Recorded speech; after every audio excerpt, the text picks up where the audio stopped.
Today did not go so well.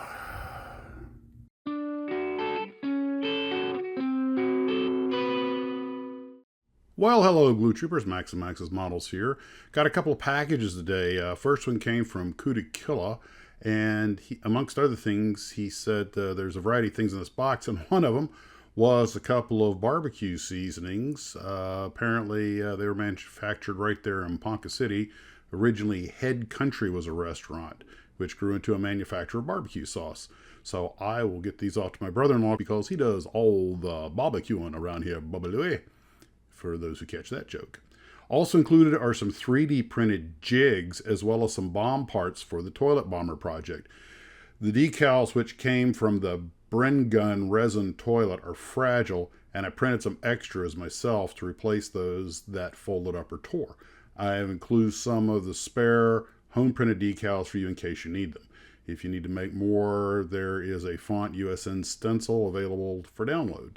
I'm also including a sheet of instructions regarding the jigs, and it's actually rather extensive. Now, I have another toilet bomber set, so when I get around to doing this, what I'm going to do is I'm going to build both of them and compare them, and that'll give us some another data point for our modeling futures. Well, thank you, Kudakilla. I appreciate that. We also got a box from Needham Bass, and he said, Max, just a small token to celebrate your retirement and your new adventure of taking Max's models full time. The print came from an estate in Metro Atlanta of a retired Marine pilot who had a long active service. He retired as a full bird colonel after active duty and a long stint as a trainer. The print's an original advertisement from 1943 for the A-36. I also included a model of the Marine transport plane that should be fun to build. Happy retirement. Keep up the great work. Your YouTube videos are must-see each week, as are our live streams. Model on, Needham Bass. Well, thank you, Needham. I appreciate that. I decided to take a quick look at the C-118, and it's a mini craft. In fact, this Hellcat in 1/32 scale I have spread all over the table is a hasegawa mini craft, but this C-118 is actual Marine Corps C-118. You know, it's funny. You really, Marine have their own transports, but you usually see transports in Navy or Air Force markings or even Army, but you rarely see them in Marine Corps markings. That's cool. I look forward to getting a chance to build that. The C-118 is, of course, the military variant of the DC-6. You know, you sit down sometimes just to start playing with parts, and the next thing you know, you're building a model. Now, I didn't really expect to start working on this Hellcat. I just wanted to look at it and make some plans, and I was just kind of curious. And the next thing you know, I'm putting together and priming the cockpit and mixing up zinc chromate and like, well, while I've got it laying here and the glue is hardening. So I wound up actually making a little bit of headway on it. Got the cockpit all zinc chromated, and now I have to paint in the details. And also, I'd made so much zinc chromate that I went ahead and did the wheel wells, even though I know they're supposed to be white, with the rationale being that, they probably would have zinc chromated them before they painted the white on, because the white paint, I believe, was primarily there to make maintenance easier. You could see leaks and problems and things. I guess that's why they did it. That's what I've been told. But I went ahead and primed it in white and painted white over it after I was done, with the rationale being that if some of the zinc chromate kind of shows through, I'll just go, oh, well, yeah, that's what happens when you put white paint over zinc chromate. Of course, I'm completely pulling from thin air that they zinc chromated them first and then white painted them. They may have just put the white paint on them. I really don't know. I was just having a good time. But the engine came out looking pretty good. I found a couple of pictures of the R2800 and painted the cylinder heads basically silver. And, the zinc chromate for the framing. It'll look cool. I'm kind of ashamed to hide it all, but it'll all be covered up with the cowling anyway, which I went ahead and, since I had so much zinc chromate, I zinc chromated the inside of the cowling, which you'll probably never see. But I did find a photo of a Hellcat that showed they did have a lot of zinc chromate all over the airplane, inside the engine, the ammo boxes. So I made sure to zinc chromate the ammo boxes. So I think the plane probably was covered in zinc chromate and then everything painted over that, making my sort of assumption of that's how they did it, giving it a good chance of being accurate. But the white completely obliterated it. The primer did a good job of covering it, so it doesn't matter. You can't see it. I'm not I wasn't really planning to go this far with this model, but like, well, now that I've got some inertia going, it's actually not a terribly complicated kit. It's big and it looks good. And you have the option of cutting out the back windows or leaving them in. I like it when they do that, depending on which variant of the Hellcat you want to make. That gives you a little flexibility. The pilot's about on par with the old 1/32 scale Revell pilots, but that's okay, no biggie. I don't know if I'm going to put him in there. But this is just sort of a fill-in thing to do while I'm working on the Jeep, which is the real sadness for today. Things are actually proceeding pretty well. I did have that trouble getting the fenders lined up yesterday, but I got the photo etch on it and got the tools on it and got the sides on it. Oh, this is really starting to pick up steam now. I had to mix a special batch of this khaki paint because that light green just wasn't the right shade. So I got it about right. Fran sent me some photos of his Jeep, so I'd have a good reference point. And I'm really happy the way they turned out. And I thought, wow, we're doing great. But then when it came time to put the dashboard and cover on, it just didn't fit. It pushed the firewall out of place.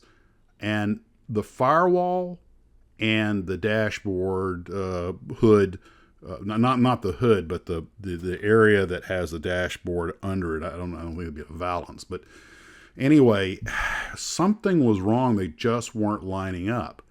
And as I started trying to move things around, I started knocking parts off. I managed to knock off the bottom framing plate, the muffler. Heck, I even got the floor of the Jeep to separate from the frame, though that was a good move, Max. Wound up tearing the model back down, removing one of the sides, pulling out the entire firewall, and you had to back up several steps. And I had already detailed these things. Like, great, this is just wonderful. So that's what happens. It's model building. This is a good kit, but for some reason I'm having problems fitting this. And I think I might have left a little styrene studs in there that I thought were guide pins, but were actually injection ports. So I got those clipped off and it fit better. But I decided what I was going to do was go ahead. I know this is not the way the instructions have you do it, but hopefully this will work better, because putting the firewall in, putting the sides on, and then putting that top piece on things aren't lining up. So I'm going to go ahead and glue the instrument panel to the top piece, and then I'm going to drop those down and insert them. And if there's a problem with the fit, I'm just going to start filing off styrene off of the bottom of the firewall until everything fits. So what I'm doing now is I got the sides back on. I got everything clamped down. I got enough glue on there to bond the something impressive to something impressive. And I'm going to let that harden overnight, make sure there's a good solid bond. And I got a fair amount of quarter panel separation and stuff. This is like those old Revell cars that had the sides you had to glue to the trunk and the hood and the top that were such a nightmare to work with. A little bit like that. I mean, the fit's a lot better, but it's not lining up, so something's not right, and I'm not sure what. And I'm sure this is something I did. This kit's really been good, so I don't think it's the kit. I think it's some sort of operator error, something I missed along the way. I was telling Steve over at Steve's Model Mania that one of the problems with this kit is it's almost too accurate. They have you using the exact same attach points the real Jeep uses. The thing is, the Jeep's held together with 1/4-inch bolts. That's a far cry from an area that gives you just a tiny little area to put on some glue. So it's just, not as structurally rigid. And maybe that's one of the problems when you go into hyper detail, which this Jeep definitely qualifies as hyper detailed. But we shall overcome. I have every confidence everything will turn out fine. It was a frustrating day. Once I realized that how backwards things were getting, that's when I said, okay, stop, take a breath, go work on the Hellcat for a while, come back, let's back up, remove the parts that are popping loose. Let's just remove everything that's gone loose, including some of the photo etch. And let's start over again, slowly, piece at a time. Don't get frustrated.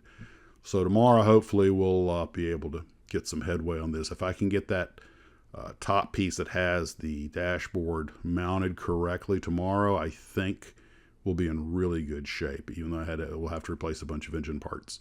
But those are all exterior pieces that should be pretty easy to mount, famous last words.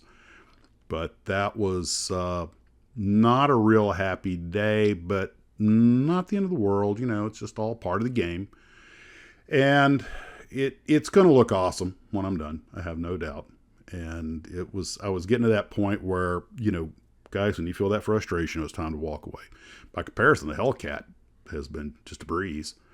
I also I was going to paint on the Aerobee High. I was going to paint the launch rail yellow, but it's green on the box, so I started looking for some color pictures. I couldn't find any color pictures of an Aerobee High on its tow trailer, its launch trailer. I found plenty of pictures of the missile itself, but what I could find, it appears that they were olive drab. So I'm just going to paint the thing OD.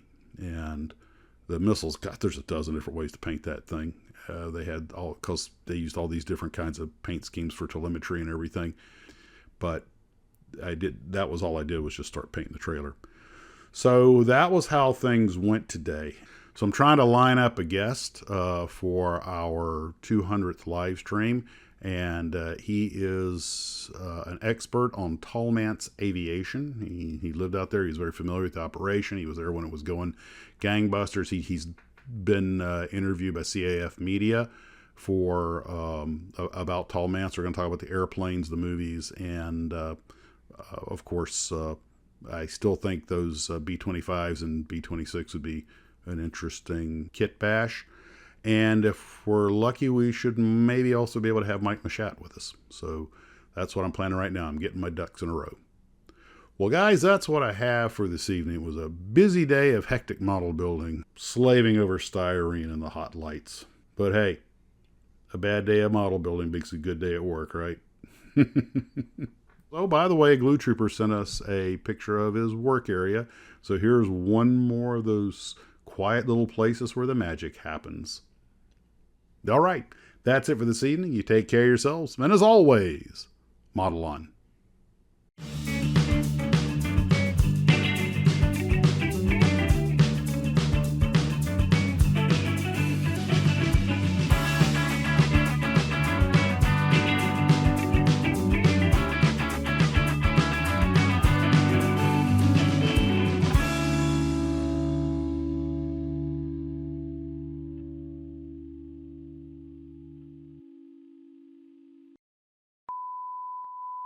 Slaving over a hot styrene something or another.